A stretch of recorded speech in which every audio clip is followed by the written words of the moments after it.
پاک میدان مباہلہ میں جنہیں لے کر گئے وہ رسول کے اپنے تھے. اپنے کی چیز کیا ہے؟ تو آگے مجھے نہیں پڑھنا چاہیے تھا، آپ سارے چپ کر گئے، مجھے پڑھنا پڑ گیا کہ رسول میدان مباہلہ میں بہت میں خدا انہیں لے کر گئے جو رسول کے اپنے تھے. تو ماننا پڑے گا جو گئے وہ اپنے تھے، جو بٹھائے گئے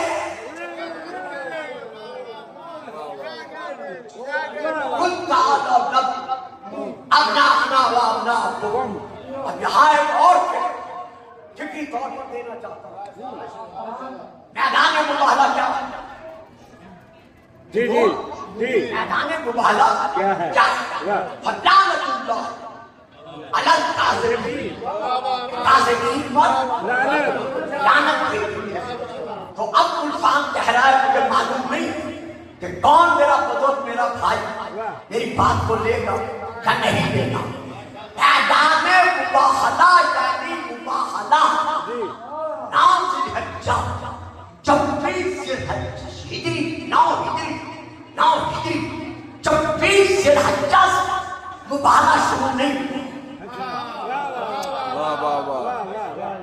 9 ہجری 24 ذوالحجہ سے مباہلہ شروع نہیں. جب مباہلہ جو شروع ہوا جھوٹوں پر لعنت بھیج دیے تو پھر ماننا پڑے گا کہ جب سے جھوٹے ہیں اور جب تک جھوٹے رہیں گے یہ مباہلہ رہے گا. اب آپ پھر سوچیں گے، سوچ میں پڑ گئے بولتے نہیں، سوچ میں پڑ گئے تو کھوجنا پڑے گا کہ پھر جھوٹے کب سے ہیں، جھوٹ جب سے ہے کب سے ہے. تو آئیے جب اللہ نے حکم دیا فصل کہ سب کے سب میرے بنائے ہوئے خلیفے کے سامنے جھک جاؤ، فسجدوا سب کے سب جھک گئے الا ابلیس، سوائے ابلیس کے. جب یہ نہ جھکا تو اللہ نے آخر میں جا کر فرمایا کہ تم جو نہیں جھکا تو اس نے کیا کہا؟ انا خیر منہ، یہ جسے تم نے خلیفہ بنایا ہے نا، جس کے سجدے کا مجھے حکم دیا ہے کہ میں اسے تعظیمی سجدہ کروں، انا خیر منہ، میں اس سے بہتر ہوں. تو یہ تھا پہلا جھوٹ.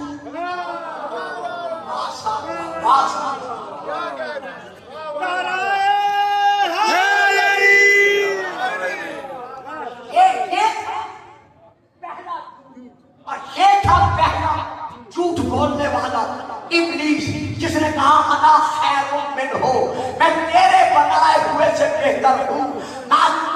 جب سے ابلیس نے جھوٹ بولا اور کہا میں تیرے بنائے ہوئے سے بہتر ہوں، تب سے مباہلہ جاری ہے. اور جب تک یہ عقیدہ رہے گا مباہلہ جاری ہے. سبحان اللہ سبحان اللہ. اللہ اکبر. یا رسول اللہ یا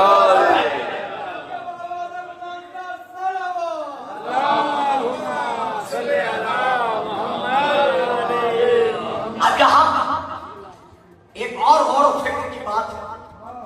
آیت مباہلہ نے قیامت تک کے لیے یہ ثابت کر دیا کہ محمد میں اولاد نہیں. سبحان اللہ. اگر رسول بے اولاد ہوتے تو اللہ کیوں فرماتا کہ ان سے کہتے اپنا کہ ہم اپنے بیٹے لاتے، تم اپنے بیٹے لاؤ. اب رسول کن کو لے کر گئے کہ میں آگے چل کر وضاحت کروں گا، لیکن بیٹوں کی جگہ پر کن کو لیا؟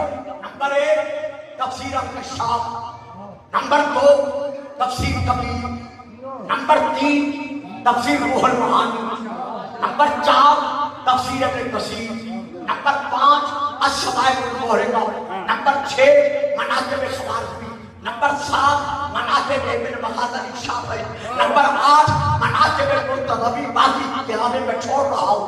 ان تمام اہل سنت کی کتابوں میں یہ درج ہے کہ گھرے مدینے کے بیٹوں کو رہنے دیا.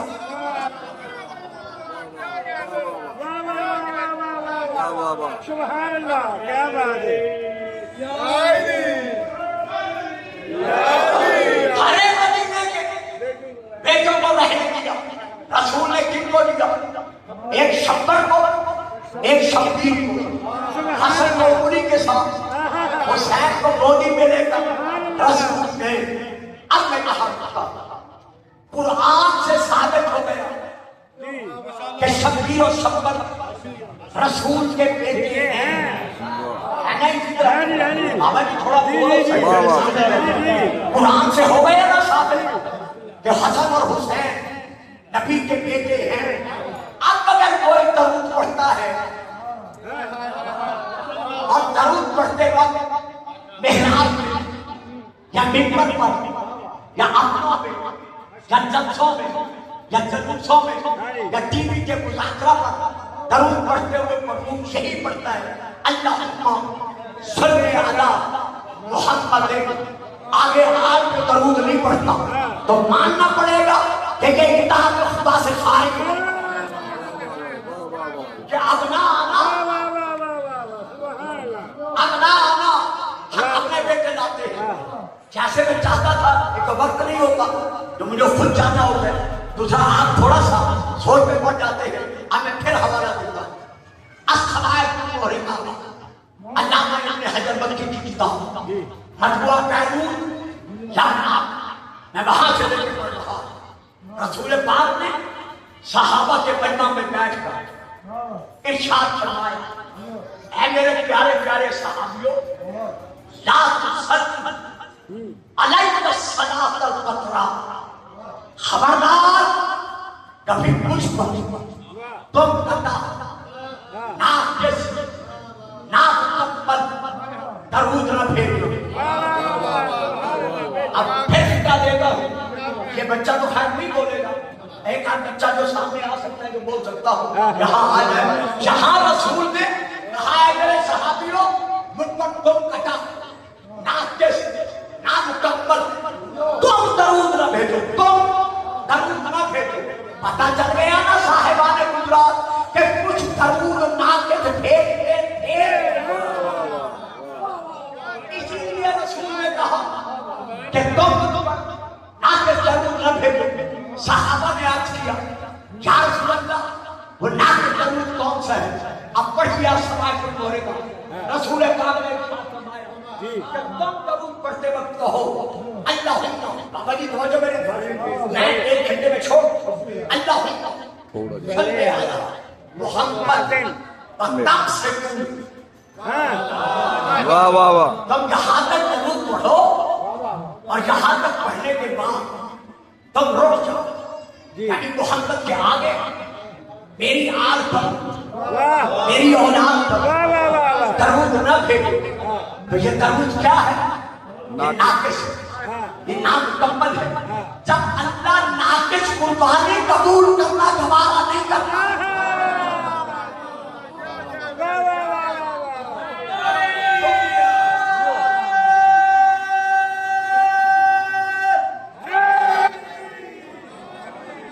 اللہ ناقص درود قبول کرنا گوارا کیسے کر سکتا ہے؟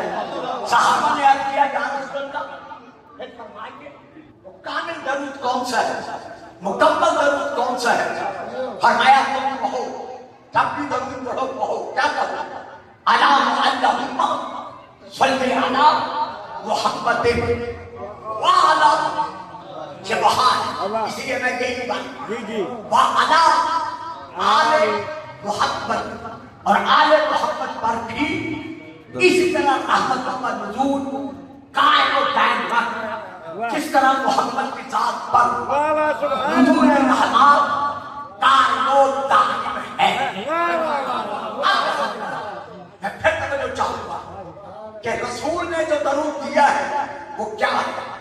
اللہم صلی علی محمد، آگے کیا ہے؟ وعلی آل محمد، محمد کے نام کے بعد اللہ کرے تھوڑا سا باقی جانے ان کا کام ہے، محمد کے نام کے بعد بلا فاصلہ اگر درود میں کسی کا ذکر ہے تو وہ نبی کی آل کا ہے۔ لیکن مجھے افسوس ہے جو بات میں دینا چاہتا تھا شاید میں دے نہیں سکا، اسی لیے آپ خاموش رہ گئے۔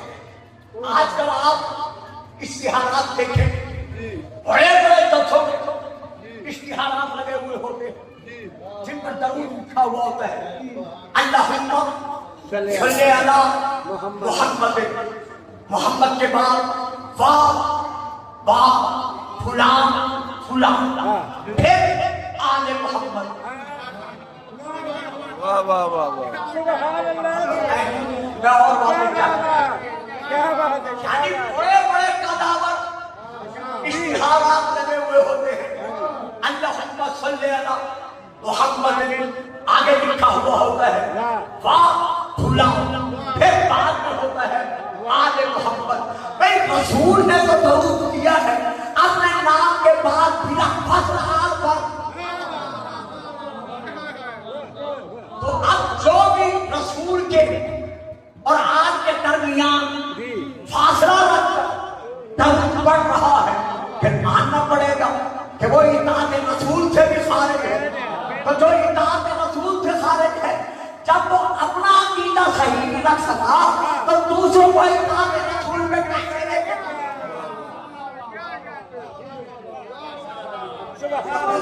گلی گلی علی علی علی علی نگر گلی گلی علی علی علی علی،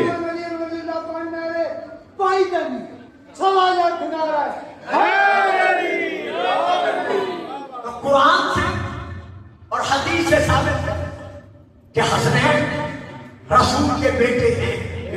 جب قرآن اور حدیث سے ثابت ہے تو آج کسی کا یہ نعرہ لگا کہ جب کہ علی کے بیٹے ہیں تو ان کو رسول کا بیٹا کیوں کہا جاتا ہے؟ بھئی ہم تو نہیں کہہ رہے، واہ واہ، یہ تو اللہ رسول سے فرما رہا ہے کہ ان سے کہہ دو ابناءنا بابناءکم، اب یہاں تمہارا خیال تو یہاں تو اعلان کہتے ہیں۔ یہ اٹھاؤ تاریخ الخلفاء علامہ جلال الدین سیوطی کی عربی میں، اردو میں اس کا ترجمہ ہے، میں وہاں سے لے کے پڑھ رہا ہوں کہ حسنین شریفین جب پہلے دور امام حسن علیہ السلام دربار خلافت میں گئے،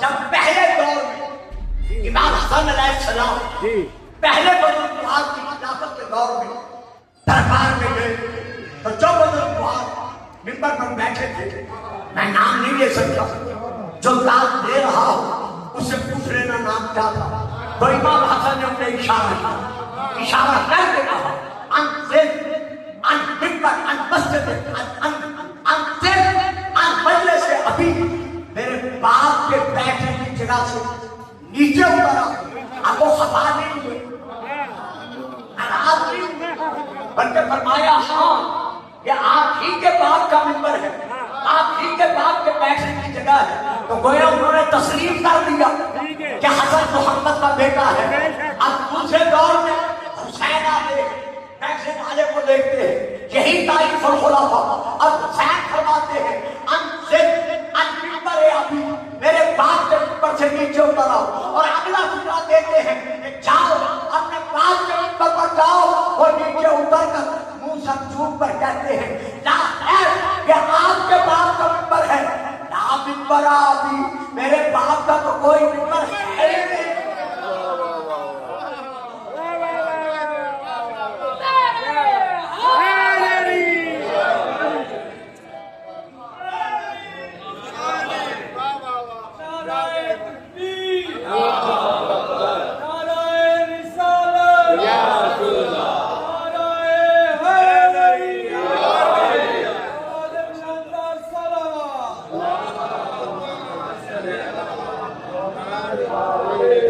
واضح ہوا یہ رسول کے بیٹے ہیں۔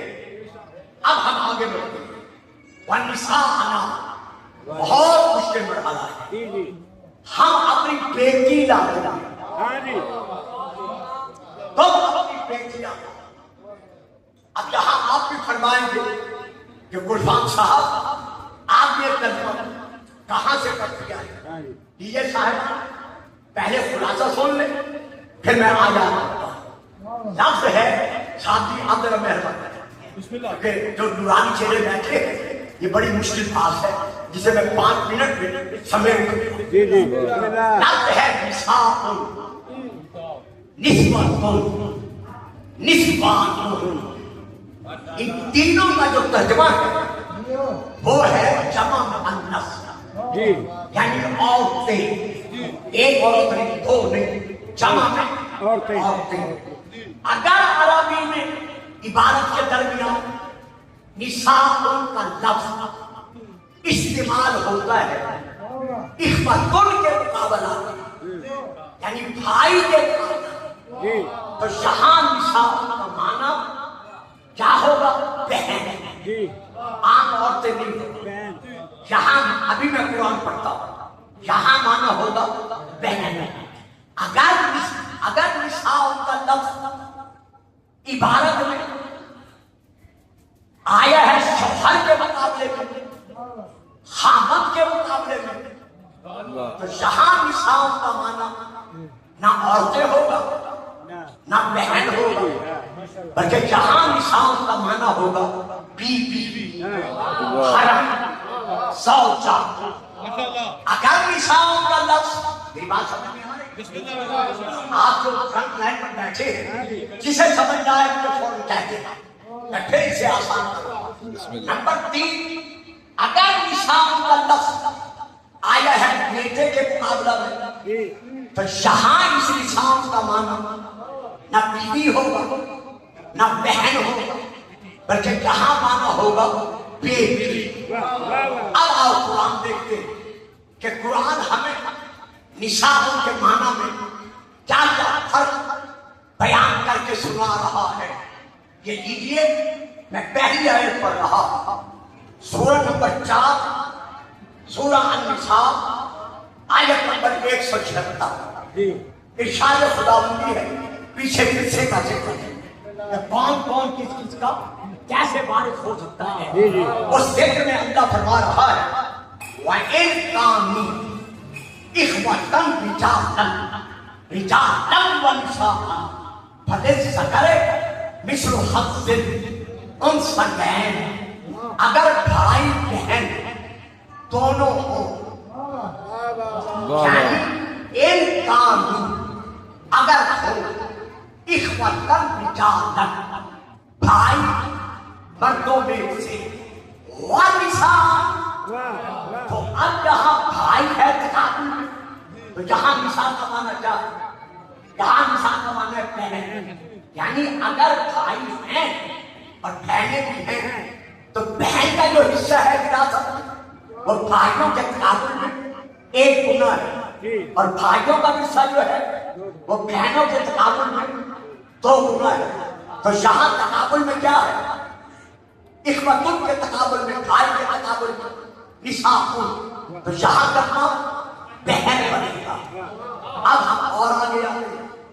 یہ لیجیے سورہ نمبر 33 سورہ الاحزاب آیت نمبر 32 اللہ ہمارے رسول سے ارشاد فرما رہا ہے یا نساء النبی لستن کأحد یا نساء النبی لستن کأحد من النساء. اے نبی جی اب نساء کا معنی کیا ہوگا؟ جو مرضی میں کرنا اٹھا شیعہ خیر. اب دیکھنا میں کیا لکھا ہوا ہے کیا کہا جاتا ہے یا نساء النبی سے اے نبی کی بیویوں. تو یہاں نساء کا معنی کیا بنا؟ بیوی. اب ہم آگے بڑھتے ہیں. اب میں آیت پھر پڑھ رہا سورہ نمبر 2 جب اللہ نے بنی اسرائیل کو اپنے احسانات یاد دلانے شروع کیے تو ان احسانات میں سے اس احسان کا ذکر کیا کہ اے بنی اسرائیل وَإِذْ نَجَّيْنَاكُمْ مِنْ آلِ فِرْعَوْنَ يَسُومُونَكُمْ سُوءَ الْعَذَابِ يُذَبِّحُونَ أَبْنَاءَكُمْ. کہ اے بنی اسرائیل ہمارے اس احسان کو یاد کرو جب فرعون تم پر ظلم و ستم کہا رہے تھے، اور وہ جب تمہارے ہاں کوئی بیٹا پیدا ہوتا تھا نا اب نہ وہ تمہارے بیٹوں کو ذبح کر رہے تھے،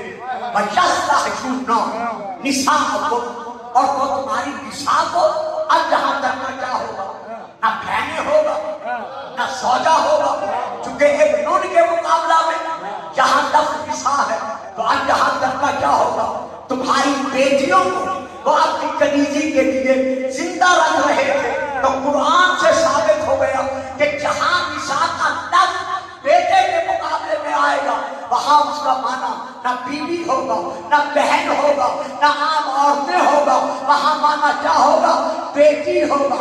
فَقُلْ تَعَالَوْا نَتْلُ أَبْنَاءَنَا وَأَبْنَاءَكُمْ، ہم اپنے بیٹے لاتے ہیں، تم اپنے بیٹے لاؤ، وَنِسَاءَنَا، ہم اپنی بیٹی لاتے ہیں۔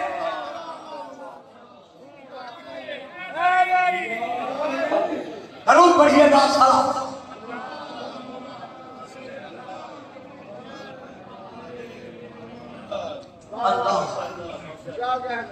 اب رسول پاک میدان مباہلہ میں چلے، چونکہ سینے جمع تھے، کافی لوگ اس انتظار میں تھے کہ سینے ہیں جمع تھے، رسول پاک ہمارے بغیر نہیں جا سکے۔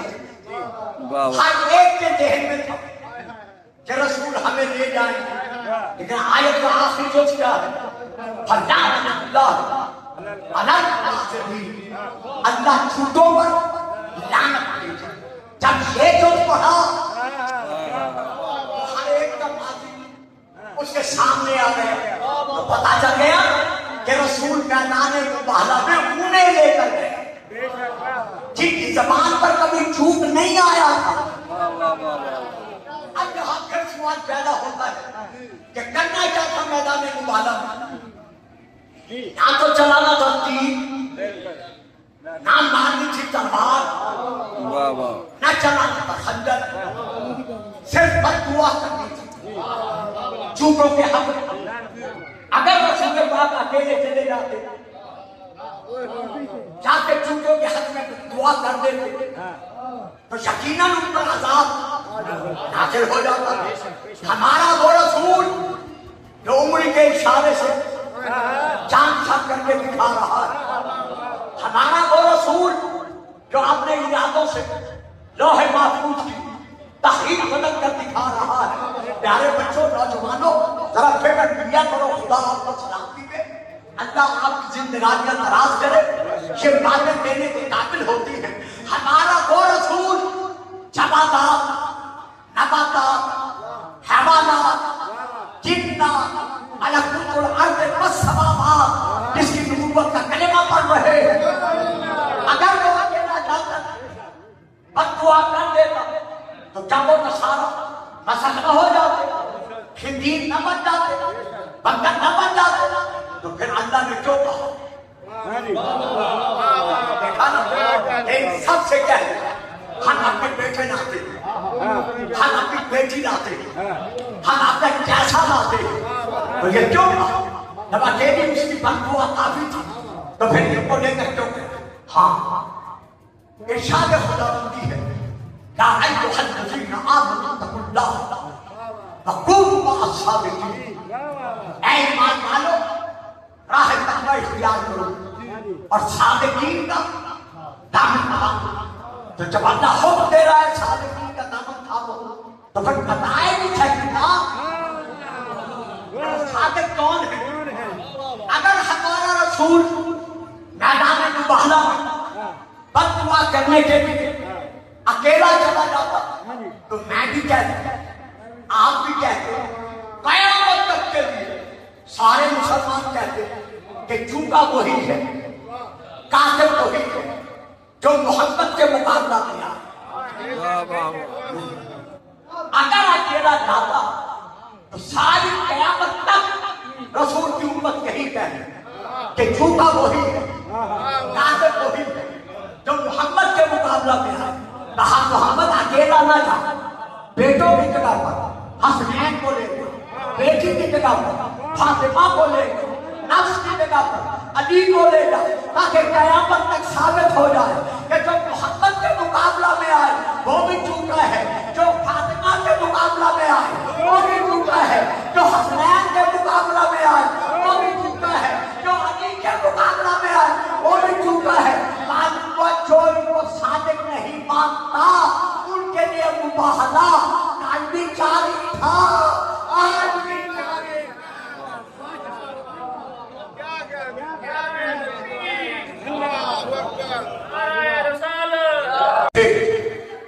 بس مجھے فقط مجھے محمد جیسا سفر ملا، بہت صحیح، بہت صحیح، اے علی صرف تجھے، فقط تجھے، بس تجھے محمد جیسا کتاب کا نام اہل سنت کی کتاب میں وہاں سے لے کر رہا، صرف تجھے مجھ محمد جیسا سسر ملا۔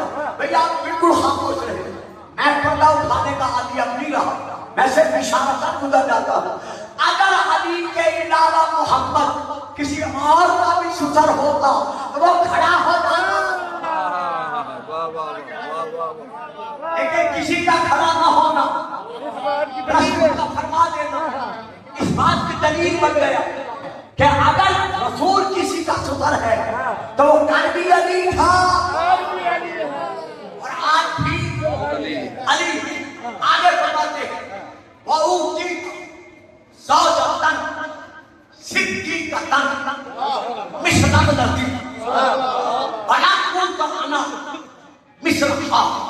اے علی تجھ کو میری بیٹی صدیقہ جیسی زوجہ بخشی گئی، ایسی زوجہ نہ کسی اور کو ملی ہے نہ مجھے ملی ہے۔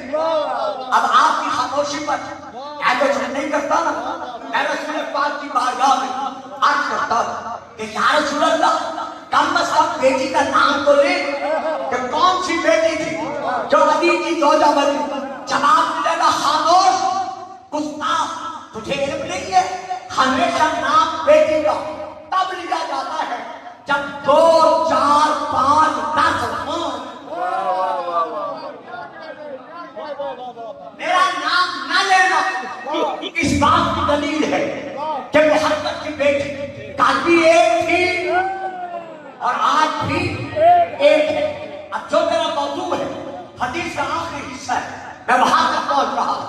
رسول پاک نے ارشاد فرمایا یا علی اوتیت الحسن والحسین من صلبک ولم یؤت انا من صلبی۔ علی تجھ کو تیرے صلب سے 2 بیٹے ایسے دیے گئے حسن اور حسین کہ ایسے بیٹے نہ کسی بی کو دیے نہ کسی بنی کو دیے گئے نہ محمد کو دیے گئے۔ وَلَٰكِنَّكُم مِّنِّي وَأَنَا مِنكُم، لیکن تم مجھ سے ہو اور میں تم میں سے ہوں۔ آج جو علی کے صلب سے بیٹے ہیں وہ بیٹے کا حکم خدا رسول کے بیٹے ہیں لیکن سارے نہیں۔ علی کے صلب سے جو رسول کے بیٹے ہیں علی کے صلب سے، لیکن سارے صلبی اولاد رسول کے بیٹوں میں شامل نہیں، بلکہ رسول کے بیٹوں میں شامل کون ہے یہ بھی۔ اب پھر رسول کی حدیث، کتاب کا نام الصواعق الموردہ، دوسری کتاب کا نام المعجم الکبیر۔ میں دونوں کتابوں سے لے کر پڑھ رہا ہوں۔ رسول پاک ارشاد فرما رہے ہیں ان اللہ جعل ذریۃ کل نبی فی صلبہ۔ اللہ نے ہر نبی کی اولاد کا سلسلہ اس کی اولاد میں رکھا ہے، اس کی پشت میں رکھا ہے، اس کی اولاد نرینہ میں رکھا ہے۔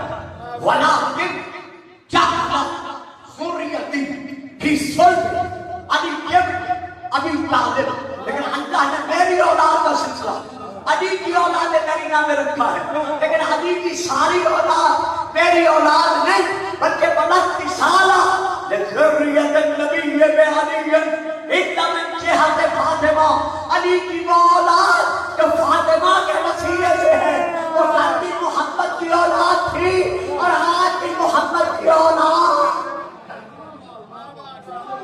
سبحان اللہ۔ مگر نظر گلی گلی امام علی اللہ پڑھنے والے کوئی گلی سوالات نعرہ سبحان اللہ۔ میں نعرہ لگاؤں جنہیں ماں نے ناد علی پڑھ کر پالا ہوا ہے اور دودھ پلایا ہوا ہے، میرے نعرہ حیدر اللہ سلامت رہے۔ اتنے حفظ کے عالم میں اتنے مشکل نکال ہوا آپ نے سماعت فرمایا۔ اب ایک اور مشکل مرحلہ ہے، اس دو لفظوں میں حل کرتا ہوں اور چند منٹ میں صاحب کی تاکہ یہ سلسلہ انجام تک پہنچ سکے اور یہ عبادت جاری و ساری ہے۔ دیکھیے رسول نے لے کے جانے کے اپنے بڑے بڑے لوگوں نے اقتدار حاصل ہونے کے بعد یہ منوانے کی کوشش کی کہ ہم رسول کے اپنے ہیں۔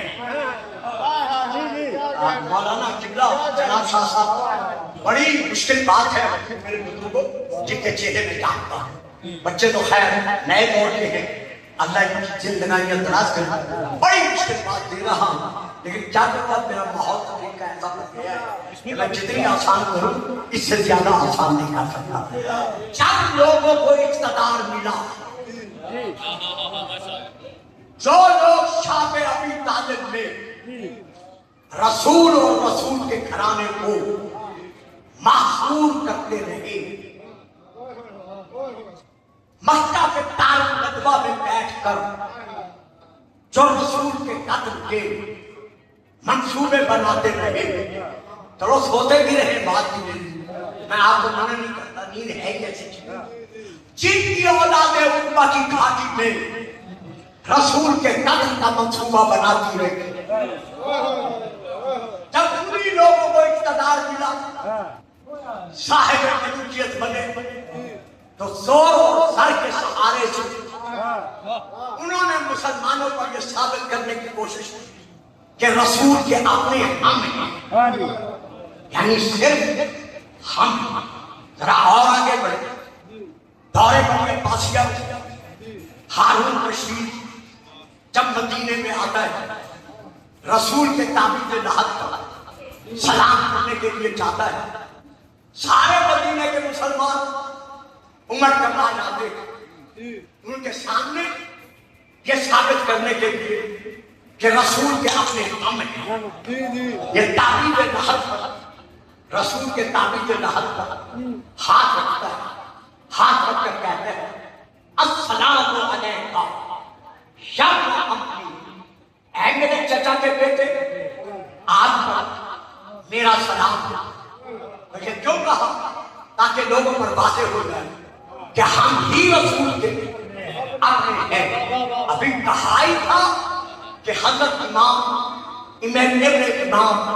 معصوم ابن معصوم قرآن ناطق کے بیٹے یعنی حضرت امام موسیٰ کاظم علیہ السلام آگے بڑھے، آپ دینے دے میرے جھگڑے دینے میں حل کر رہا، آگے بڑھے، آپ نے آگر تعبیر لحد پہ ہاتھ رکھا۔ اب اسے کیا کہا تھا؟ السلام علیکم یا بنام، اے میرے چچا کے بیٹے آپ پر میرا سلام ہو۔ لیکن یہ رسول کا خون تھا، یہ رسول کا بیٹا تھا، یہ رسول کا گوشت تھا، یہ رسول کا پوست تھا، تو آپ نے تعبیر لحد میں ہاتھ رکھ کے کیا کہا؟ السلام علیکم یا جدی یا ابی، اے میرے دادا، اے میرے بابا، آپ پر میرا سلام ہو۔ جب آپ نے دادا اور باپ کہہ کر سلام کیا، ہارون رشید آپ بطولہ ہوا، واپس آیا، کہا جاؤ موسیٰ بن جعفر کو بلا لاؤ۔ جب آپ آئے گئے کہا تم بھی رسول کے چچا کی اولاد میں سے ہو، ابو طالب کی اولاد میں سے، ہم بھی رسول کے چچا کی اولاد میں سے ہیں، یعنی ہم عباس بن عبد المطلب کی اولاد میں سے ہیں۔ پھر تم نے کیسے کہا کہ اے میرے بابا آپ پر میرا سلام ہو؟ امام نے فرمایا سن، دلائل زیادہ نہیں دے گا، ایک بات کا جواب دے دی، اگر اللہ اپنی قدرت کاملہ کے تحت آج میری جان اس عالم میں بھیج دی اور وہ تجھ سے آج تیری بیٹی کا رشتہ طلب کرے تو کیا تو قبول کرے گا یا نہیں کرے گا؟ سبحان اللہ، رشتے دینے کے عادی تھے، فوراً پھڑک کر بولا کہ کیسے قبول نہیں کروں گا، یہ تو میرے لیے شرف ہے کہ میں محمد عربی کا سسر کہلاؤں اور وہ میرے داماد کہلوائیں۔ بس کہا فرمایا بس یہی تیرا جواب ہے، میری جان میرا باپ اس دنیا میں آ کر تجھ سے تیری بیٹی کا رشتہ طلب کر سکتا ہے، لیکن ہم سے طلب نہیں کر سکتا، کیونکہ ہماری اولادیں صرف ہماری اولاد نہیں، محمد کی اولاد ہے۔ کربلا کے میدان میں 3 دن کا بھوکا اور پیاسا صرف علی کا بیٹا نہیں مارا محمد کا بیٹا بلکہ فرزند رسول جگر گوش ہے علی و بطول 3 دن کا بھوکا اور پیاسا اس انداز میں زندہ ہوا۔ کتاب کا نام ہے بیت الاحکام، ذرا ضرور پڑھیے گا، چینی چینی سوال ہو پائے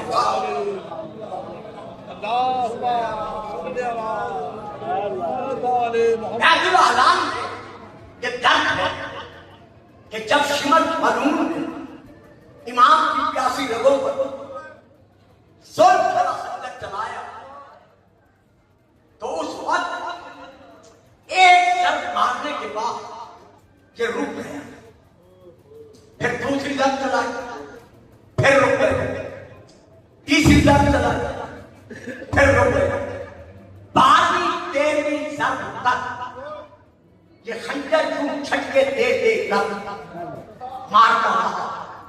جب امام کا سر تن سے جدا ہوا تو اس نے غریب الزہرا کا سر اٹھایا، کس انداز؟ یوں ہاتھوں پر نہیں، سینے سے لگایا نہیں، سر پہ رکھا نہیں۔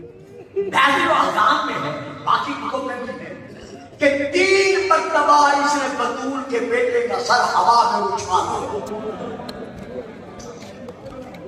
ہوا میں سر گیا، زمین پر واپس آیا، چہرے پر لبوں پر کیا اثرات ہوئے یا آپ کو سوچ سکتے؟ اس سے اس کے ساتھی نے پوچھا کہ شمر حسین کو چند منٹوں کا مہمان تھا، اس کے جسم میں خون تو نہیں تھا، جب تم نے ایک سر ماری تھی ایک جھٹکے کے ساتھ حسین کو شہید کر دیتا، یہ 13 ضربوں کی ضرورت کیا تھا؟ بھئی سادات بنی فاطمہ باقی تمام مومنین مجھے معاف رکھنا، فکرے بڑے سخت ہیں تو یہ میں بڑے نرم الفاظ میں انہیں ادا کروں گا۔ یہ دیکھ کر کہتا ہے جب میں نے حسین کے خوش گلے میں پہلی ضرب چلائی تو اس کی گردن کی 2 رگیں کٹی، جب کٹی تو میں نے دیکھا حسین نے زمین پر اس طرح ہاتھ پاؤں مارے جیسے ذبح ہونے والا گوشت زمین پر تڑپتا ہے۔ حسین کو تڑپتا دیکھ کر مجھے بڑی خوشی، اس خوشی کو حاصل کرنے کے لیے میں نے حسین کو جلدی شہید نہیں کیا، میں بار بار ضربے مارتا رہا تاکہ میں دیکھوں حسین تڑپتا کہتی ہے۔ جب حسین کا سر تن سے جدا ہو گیا، چونکہ ضربوں سے جدا ہوا، امام کی گردن کا گوشت کہیں سے کم تھا کہیں سے زیادہ تھا، برابر گولائی ملی تھی۔ یہ آج کا دن، یہ 14 محرم سن 61 ہجری 14 محرم جب ابن زیاد کے دربار لٹا ہوا قافلہ لایا گیا، جتنی سیدانیاں پابند رسل یہ ہم کہتے ہیں کہ رسیوں سے بندی ہوئی، ورنہ زیارت ناحیہ پڑھے آپ جب میرے پار میں آتا رو رو کر ارشاد فرما رہے ہیں میرا سلام ہو ان قید بیویوں پر جو لوہے کی زنجیروں میں جکڑی ہوئی تھی. بیویاں دربار میں آئی. آگے زیادہ میں وضاحت سے نہیں پڑھتا, ایک طرف آ کے بیٹھ گئے. بی بی سیدہ زینب درمیان میں بیٹھا, سونے کے تشت میں رکھا حسین کا ساتھ. اسے شمر نے ابن زیاد کے سامنے رکھا. کہا کس کا سر ہے؟ کہا تیرے یزید کے باغی. مجھے معاف کر دینا, یہ فکرہ میں نے مجبوراً کہا ہے. تیرے یزید کے باغی حسین. حسین کا نام آنا تھا. یہ سیدھا ہو کے بیٹھ امام کی جھنکوں میں ہاتھ ڈال کر سر سامنے رکھ, سر رکھ کر کہتا ہے حسین حسین کتنے جلدی تو بوڑھا ہو گیا. اس کا اتنا کہنا تھا جب بیویوں کے درمیان میں بیٹھنے والی سیدہ زینب نے پکار کر کہا ابن زیاد اکبر کی موت نے میرے بھائی کو بوڑھا بنا دیا. اب اس نے جس کے لیے میں نے معافی مانگی تھی بھائی یہ 2-4 کلمات تھے, اس نے پیر کی چھڑی سنبھالی جو حسین کے دلوں میں ہاتھ ڈال کر سامنے سر رکھ کر اس نے حسین کی پیاسی دھبوں پر چھڑی برسانا شروع کی. 4 کتابوں کے نام دے رہا ہوں جن میں سے میں مصائب پڑھ رہا ہوں, شاید مولانا کی لائبریری میں ہوگی, شک کر کے نہ سنو. پہلی کتاب کا نام ہے رب المصیبہ, یہ فارسی میں ہے, میں وہاں سے پڑھ رہا ہوں. اردو میں جو کتاب ہے حضرت علامہ حسین کا صاحب جانا تھا, یہ کتاب ہے اصحاب الجحیم, اس میں بھی یہ واقعہ موجود ہے. معالیہ سکتین اس میں بھی یہ واقعہ موجود ہے. الطبق ثاقبہ اس میں بھی یہ واقعہ موجود ہے, لیکن میں 2 لفظوں میں پڑھ رہا ہوں. شو سر دیا, سر لے کر لبوں میں چھڑی برسائی. فکر یہ ہے 1 گھنٹہ برابر جن لبوں میں رسول بوسے دیتے تھے ان لبوں پر یہ چھڑی برساتا رہا. جب لب پھٹ گئے اس نے حسین کی گردن کو دیکھا. گردن کا گوشت کہیں سے بڑھا ہوا کہیں سے کم. یہ دیکھ کر کہتا ہے دربار کا درباری حجاج کہاں ہے؟ اس کا نام تھا طارق بن مبارک. وہ اپنی جگہ سے اٹھا, کہا امیر میں دربار میں پھر معافی مانگ رہا ہوں اور 2 کلمات ہیں لیکن معاف کر. کہتے ہیں میری کینچی کہاں ہے؟ بس میں پڑھ گیا. اس نے کہا میرے پاس ہے. کہا آؤ میرے پاس ہے. یہ حجام آگے بڑھا, اس نے کینچی نکالی, اس نے حسین کا سر بڑھایا, بڑھا کر کہا جہاں سے حسین کی گردن کا گوشت بڑھا ہوا ہے وہاں سے گوشت کو الگ کر, گوشت کاٹ کر حسین کی گردن کو گولائی کی شکل میں لے جا. رونے والوں, اداداروں, سیدوں, غیر سیدوں, میری ماں بہنوں, اپنا دادا لگائے. حسین کی بہنیں کہاں بیٹھے, پردے دار کہاں بیٹھے, بیٹیاں کہاں بیٹھی ہیں. جب حسین کی گوشت پر گردن پر گوشت پر جب اس ظالم نے کینچی چلانا شروع کی اور غریب الزہرا کا گوشت کٹ کر جب زمین پر گرنے لگا تو جناب رفا جب دھوپ میں بیٹھی تھی برداشت نہیں ہوا, تڑپ کر اٹھی, حسین کے گوشت کے روزوں پر گری, تو پیٹ کر کہا